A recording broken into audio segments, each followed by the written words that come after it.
Hello everyone and welcome back to my YouTube channel. If you're new here, my name is Sandro Bueri and I focus on behaviour in business and the impact of the levers that business leaders can pull to drive performance and culture. It's a very rainy evening here in London and this is the week that was. Your go-to series for fresh perspectives on how culture shapes the success of business. This week, I would like to focus on Lloyds Banking Group and its bold, or some would say perhaps risky, decision to overhaul its people strategy. According to reports, up to 3,000 jobs are at risk as Lloyds introduces a tougher performance regime. The new system identifies the lowest performing 5% of staff each year, with those employees facing possible dismissal or redeployment. The leadership calls this move a high performance culture, but it does really raise a very big question. When does high performance stop being an aspiration and start becoming a threat to the business? A little bit of context. Lloyds is the United Kingdom's largest domestic bank, employing roughly 60,000 people. It's the one with a branch on every high street and has a reputation for stability and long tradition. But behind that stability, there's growing pressure. Profits are under strain from higher costs, fintech competition, and falling mortgage demand. The leadership narrative is that too many employees have been coasting. Turnover is low, performance reviews are lenient, and the organisation has lost its competitive edge. So Lloyd's leadership wants to inject urgency. Managers have been instructed to raise the bar, to demand more from staff, to tackle underperformance directly, and to reward excellence more visibly. In principle, that sounds like good management, but culture isn't built in principle. It's built in real life practice. And in practice, this sort of move often says as much about leadership psychology as it does about business performance. So let's start with leadership as we always do, and specifically, what tone is Lloyd's setting? When leaders talk about high performance, it can mean one of two things. It can mean high support, high challenge, the version where you stretch people and give them the resources to grow as individuals and as teams. Or it can mean fear and pressure, where performance is a weapon, not a standard. At this point in time, Lloyd's internal message appears to sit on the edge of these two interpretations. If you compare this to a company like Microsoft, you see the difference in tone. When Satya Nadella took over, he didn't tell people to shape up or ship out. He reframed the culture as one of learn-it-alls rather than know-it-alls, signalling growth, not fear. That's a leadership mindset difference. Both companies want higher performance, but one is using curiosity and the other risks using control. Leaders must realise that every phrase, low performers, bottom 5%, accountability refresh, carries an emotional charge. If you don't manage that charge, you create quiet disengagement rather than visible rebellion. And in an organisation the size of Lloyd's, disengagement spreads fast. Let's now turn to opportunity management, the management of the upside versus the downside. This is the way leadership reads and responds to the moment. There's absolutely no denying the logic behind Lloyds' move. The banking industry is under huge structural pressure. Interest margins are tighter, regulation is heavier, and technology is moving faster than people can adapt to. So there is an opportunity here, an opportunity to reshape, to reskill, to reinvigorate the workforce. If done properly, it could produce a bank that's leaner, sharper, more customer focused, a genuine cultural reset. But opportunity does depend on execution.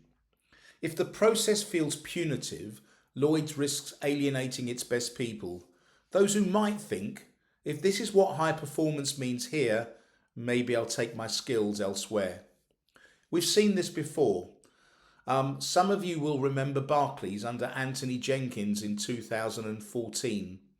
They launched a program called Transform, another culture program aiming to clean up ethics and improve accountability. It was the right ambition, without a doubt, but unevenly implemented. Some teams thrived, others burnt out. The same risk applies here. You can't renew a culture by cutting it. Opportunity management means pacing the change, sequencing support, and communicating why the new system is not about fear, but about focus. Let's now turn to our 5 levers, the real systems that make or break change. Let me remind you what they are: hiring, tone setting, training, incentives, and performance management. Let's unpack each one. Let's turn to hiring first. The how, not the what. The hiring process is culture in motion. If Lloyds now hires by saying we only want top performers, that's vague. The real test is how they identify those performers. Are interviews still run collaboratively? Do they seek curiosity, empathy, adaptability? Or just those who look confident on paper? If hiring becomes an echo chamber rewarding sameness and compliance, the bank won't get high performance, it'll get narrow performance. A healthy hiring culture asks, how do you make others better? Not just how do you perform yourself? Secondly, tone setting. Tone isn't just about press statements. It's about how middle managers talk to their teams. Do they say, we're all together accountable to improve, or don't be in the bottom 5%? That single difference determines whether people feel energized or hunted down. The best high performance cultures are psychologically safe. Think of a sports team like Manchester City. Relentless standards? Absolutely.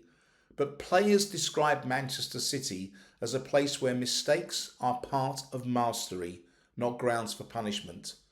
That's positive tone in action. Thirdly, training. Training is the forgotten lever in most restructures. If you're going to demand more, you must enable more. Otherwise, it's like turning up the treadmill speed without checking if people have the shoes to run. Lloyds could pair this initiative with a development offensive, an offensive that's focused on coaching, on digital skills academies, on internal mentors. This would convert anxiety into engagement. Obviously, we can't forget incentives and disincentives. The danger in performance regimes is distorted incentives. If people think survival depends on metrics, they'll game the metrics.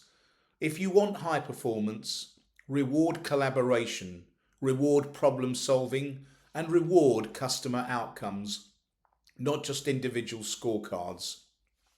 Let's never forget Wells Fargo. Their sales incentive model rewarded account openings at all costs, leading to systemic misconduct. Lloyds certainly doesn't want to walk down that road again. And finally, performance management. How will performance actually be judged? Transparency in this context is absolutely everything. If the bottom 5% is decided by opaque, subjective ratings, you create resentment.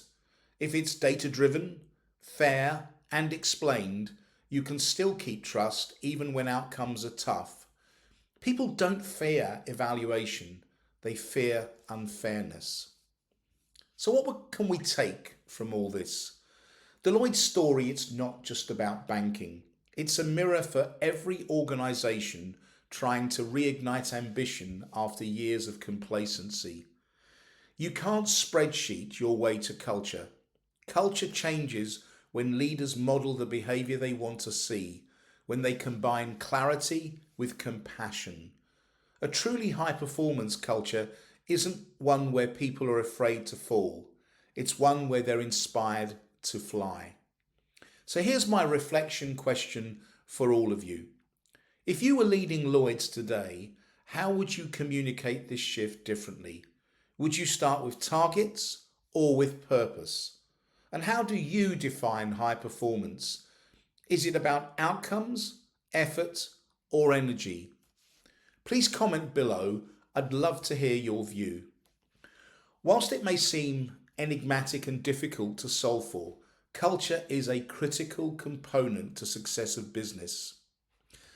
Thank you very much for engaging with me today. Please be sure to like and subscribe so you don't miss these weekly discussions or any of the new projects we have in the work. And while you're at it, please comment below and let me know what topics you'd like to hear about next. Thank you very much and see you next week.